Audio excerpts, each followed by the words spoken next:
Ladies and gentleman, Ballari banner ಗಲಾಟೆ ಕಾಂಗ್ರೆಸ್ ಹಾಗೂ BJP ನಡುವೆ ಜಿದ್ದಾಜಿದ್ದಿಗೆ ಕಾರಣ ಆಗಿದೆ. ಗುಂಡಿನ ದಾಳಿಗೆ ಕಾಂಗ್ರೆಸ್ ಕಾರ್ಯಕರ್ತನೊಬ್ಬ ಸಾವನ್ನಪ್ಪಿದ್ದಾನೆ. ಇದೀಗ ವಿರೋಧಿಗಳಿಂದ ತನ್ನ ಜೀವಕ್ಕೆ ಅಪಾಯವಿದ್ದು ತನಗೆ ಉನ್ನತ ಶ್ರೇಣಿ ಭದ್ರತೆಗೆ ಆಗ್ರಹಿಸಿ ಮಾಜಿ ಸಚಿವ ಜನಾರ್ದನ ರೆಡ್ಡಿ ರಾಜ್ಯ ಹಾಗೂ ಕೇಂದ್ರಕ್ಕೆ ಪತ್ರ ಬರೆದಿದ್ದಾರೆ. ಎಸ್ ವೀಕ್ಷಕರೇ, ನೆಲ ಜಲ ಭಾಷೆಗಾಗಿ ಪ್ರಾಮಾಣಿಕ ಪತ್ರಿಕೋದ್ಯಮ. ನೀವು ನೋಡ್ತಾ ಇದ್ದೀರಾ ಫೋಕಸ್ ಟಿವಿ. ನಾನು ಶಿವು ರಾನರಾಪುರ.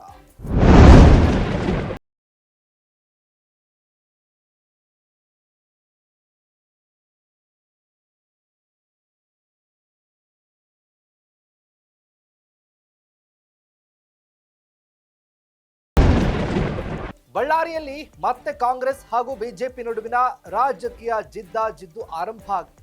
ವಾಲ್ಮೀಕಿ ಪುತ್ಥಳಿ ಪ್ರತಿಷ್ಠಾಪನೆ ಅಂಗವಾಗಿ ನಗರದಲ್ಲಿ ಬ್ಯಾನರ್ ಹಾಕುವ ವಿಚಾರವೊಂದು ಕಾಂಗ್ರೆಸ್ ಕಾರ್ಯಕರ್ತನ ಕೊಲೆಯಲ್ಲಿ ಅಂತ್ಯವಾದ ದುರಂತ ಘಟನೆ ನಡೆದಿದೆ.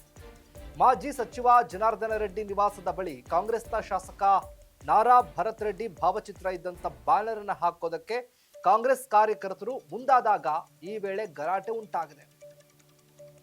ಈ ವೇಳೆ ಭರತ್ ರೆಡ್ಡಿ ಆಪ್ತ ಸತೀಶ್ ರೆಡ್ಡಿ ಗನ್ಮ್ಯಾನ್ನಿಂದ ಆಕಸ್ಮಿಕವಾಗಿ ಸಿಡಿದ ಗುಂಡಿಗೆ ಕಾಂಗ್ರೆಸ್ನ ಕಾರ್ಯಕರ್ತ ರಾಜಶೇಖರ್ ರೆಡ್ಡಿ ಬಲಿಯಾದ ಘಟನೆ ನಡೆದಿತ್ತು.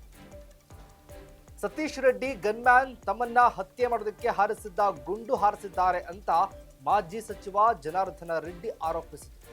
ಹೀಗಾಗಿ ತಮ್ಮ ಜೀವಕ್ಕೆ ವಿರೋಧ ಪಕ್ಷದ ಶಾಸಕನಿಂದ ಅಪಾಯ ಇದೆ ಅಂತ ಆರೋಪಿಸಿರುವಂತ ಮಾಜಿ ಸಚಿವ ಜನಾರ್ದನ ರೆಡ್ಡಿ ತಮಗೆ ಝೆಡ್ ಶ್ರೇಣಿಯ ಭದ್ರತೆ ನೀಡಬೇಕು ಅಂತ ಸರ್ಕಾರಕ್ಕೆ ಪತ್ರ ಬರೆದಿದ್ದಾರೆ.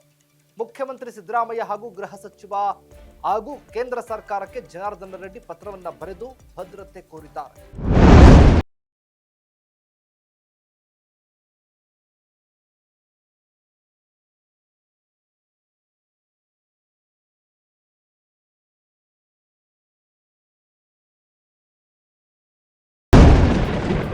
ತಮಗೆ ಝೆಡ್ ಶ್ರೇಣಿಯ ಭದ್ರತೆ ಕೋರಿ ಮಾಜಿ ಸಚಿವ ಜನಾರ್ದನ ರೆಡ್ಡಿ ಬರೆದಿರುವಂತಹ ಪತ್ರ ತಮಗಿನ್ನೂ ಬಂದಿಲ್ಲ.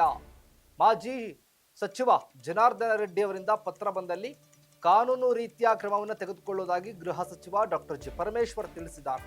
ಈಗಾಗಲೇ ಬಿಜೆಪಿ ಶಾಸಕರು ಹಾಗೆ ಕಾಂಗ್ರೆಸ್ನ ಶಾಸಕರು ದೂರು ಕೊಟ್ಟಿದ್ದಾರೆ. ಈ ಕುರಿತಂತೆ ತನಿಖೆ ನಡೆಸಿ ಕ್ರಮ ಕೈಗೊಳ್ಳುವುದಾಗಿ ಸಚಿವ ಪರಮೇಶ್ವರ್ ತಿಳಿಸಿದ್ದಾರೆ. ಘಟನೆ ವೇಳೆ ಪೆಟ್ರೋಲ್ ಬಾಂಬ್ ಬಳಕೆ ಮಾಡಿದ್ದಾರೆ ಅಂತ ಜನಾರ್ದನ ರೆಡ್ಡಿ ಆರೋಪದ ಬಗ್ಗೆ ಕೂಡ ತನಿಖೆ ನಡೀತಾ ಇದೆ. ತನಿಖೆ ಆದ ಮೇಲೆ ವರದಿ ಬಂದ ಬಳಿಕ ಎಲ್ಲವೂ ಕೂಡ ಬಹಿರಂಗ ಆಗುತ್ತೆ. ತನಿಖೆಯಲ್ಲಿ ಬಂದೂಕು, ಹ್ಯಾಂಡ್ ಗ್ರೆನೇಡ್ ಮತ್ತೆ ಪೆಟ್ರೋಲ್ ಬಾಂಬ್ ಇತ್ತ ಅಥವಾ ಇಲ್ವಾ ಅನ್ನೋದ್ರ ಬಗ್ಗೆ ಗೊತ್ತಾಗುತ್ತೆ ಅಂತ ಪರಮೇಶ್ವರ್ ತಿಳಿಸಿದ್ದಾರೆ. CIDಗೂ ಕೂಡ ಕೊಡುವಂಥ ಸಾಧ್ಯತೆಗಳಿದ್ದಾವೆ. ನಾನು ಮುಖ್ಯಮಂತ್ರಿಗಳ ಜೊತೆಯಲ್ಲಿ ಮಾತಾಡ್ತೇನೆ. ಅದರ ಅಗತ್ಯ ಇದ್ದರೆ ಅದನ್ನು ಮಾಡ್ತೀವಿ. If it is again required CIDಗೂ ಕೂಡ ಕೊಡುವಂಥ ಸಾಧ್ಯತೆಗಳಿದೆ. ಮಾಜಿ ಸಚಿವ ಜನಾರ್ದನ ರೆಡ್ಡಿ ಬಳ್ಳಾರಿಯಿಂದ ದೂರವಿದ್ದಾಗ ದೂರವಾಗಿದ್ದ ರೆಡ್ಡಿ ಮತ್ತವರ ಸಹೋದರರು ಇದೀಗ ಘಟನೆ ಬಳಿಕ ಮತ್ತೆ ಒಂದಾಗಿದ್ದಾರೆ.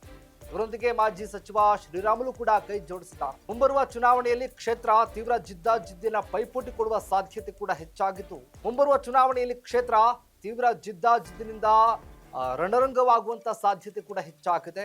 ಒಟ್ಟಾರೆ ಕಮಲದ ಕೈಯಿಂದ ಕೈತಪ್ಪಿ ಹೋಗಿದ್ದ ಕ್ಷೇತ್ರವನ್ನ ಮತ್ತೆ ತೆಕ್ಕೆಗೆ ತೆಗೆದುಕೊಳ್ಳುವುದಕ್ಕೆ ಬಿಜೆಪಿ ಹವಣಿಸುತ್ತಿದೆ. ಇದಾಗಿತ್ತು ಫೋಕಸ್ನ ಸ್ಪೆಷಲ್ ರಿಪೋರ್ಟ್.